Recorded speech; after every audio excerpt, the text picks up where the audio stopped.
సంవత్సరం రాఖీ పౌర్ణమి ఎప్పుడు జరుపుకోవాలి అనే ధర్మ సందేహంతో పాటు భద్రా ముహూర్తం ఈసారి వచ్చింది. ఈ భద్రా ముహూర్తం వచ్చినప్పుడు రాఖీ పండుగ జరుపుకోవచ్చా? అసలు ఈసారి రాఖీ పౌర్ణమి ఎప్పుడు జరుపుకోవాలి? సమయాలతో సహా పూర్తి వివరణ ఇవ్వటం జరుగుతుంది. ఈ వీడియోను పూర్తిగా చూస్తేనే అర్థమవుతుంది. అలానే ఈ వీడియోను లైక్ చేయటం మర్చిపోవద్దు. ఎందుకంటే మీరు లైక్ చేస్తేనే ఇలాంటి మంచి మంచి వీడియోలు చేయటానికి మాకు సపోర్ట్ ఇచ్చిన వారవుతారు. అన్నా చెల్లెళ్ళు మరియు అక్కాతమ్ముల మధ్య ప్రేమానురాగాలకు సూచకంగా ఈ పండుగను జరుపుకుంటారు. రాఖీ అంటే రక్షణ బంధం. ఇది అన్నా చెల్లెళ్ళు అక్కాతమ్ములు జరుపుకునే ఒక మహోత్తర పండుగ. అన్నకు కాని తమ్ముడికి కాని ప్రేమ సూచకంగా సోదరి కంటే రాఖీ అని పిలిచే ఒక పట్టీ కట్టటం ఈ పండుగ ప్రధాన విశేషం.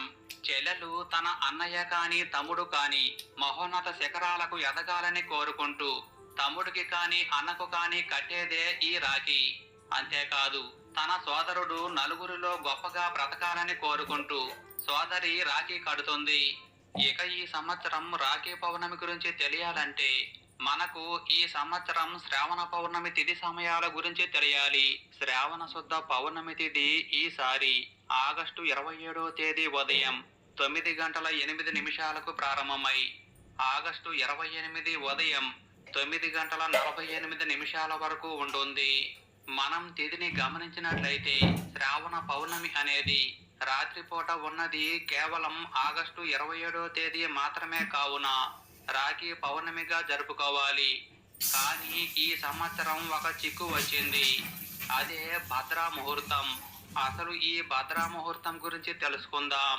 ఈసారి రాఖీ పండుగకు భద్రా ముహూర్తం అడ్డు వచ్చింది. ఈసారి భద్రా ముహూర్తం అనేది ఆగస్టు 27 ఉదయం 9:08 నుండి రాత్రి 9:32 వరకు ఉంటుంది. హిందూ మత విశ్వాసాల ప్రకారం భద్రా ముహూర్తంలో చేసే శుభకార్యాలు అశుభ ఫలితాలు ఇస్తాయి. అందుకే భద్రా ముహూర్తంలో తన సోదరుడికి రాఖీ కట్టినట్లయితే అతను ఏడాది పాటు ఇబ్బందులు ఎదుర్కోవాల్సి ఉంటుంది. అలాగే శుభకార్యాలు భద్రా ముహూర్తంలో చేస్తే అశుభం కలుగుతుందని బ్రహ్మదేవుడు శాపం కూడా ఉంది.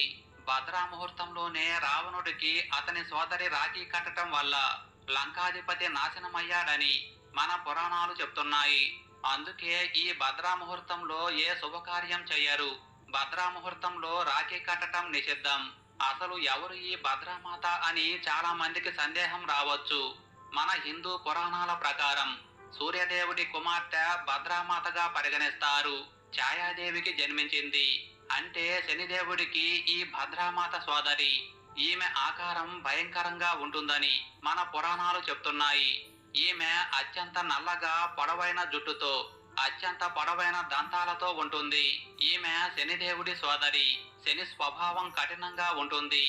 అలాగే భద్రామాత కూడా స్వభావరీత్యా కఠినంగా ఉంటుందని చాలా మంది నమ్ముతారు. వీరి స్వభావాన్ని నియంత్రించేందుకు బ్రహ్మ తన పంచాంగంలో విష్టీకరణానికి స్థానం కల్పించాడు. ఒకసారి భద్రామాత సమస్త ప్రపంచాన్ని తన స్వరూపంగా మార్చుకునేందుకు ప్రయత్నించింది. అందరి పనులను అడ్డుకోవటం ప్రారంభించింది.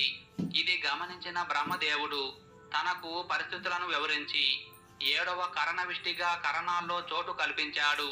భద్రామాత 3 లోకాల్లో ఉంటారని చెప్తారు. తాను నిత్యం 3 లోకాల్లో సంచరిస్తూ ఉంటుంది. భద్ర ఎక్కడ ఉంటే అక్కడ శుభకార్యాలు అనేవి అసలు జరగవు.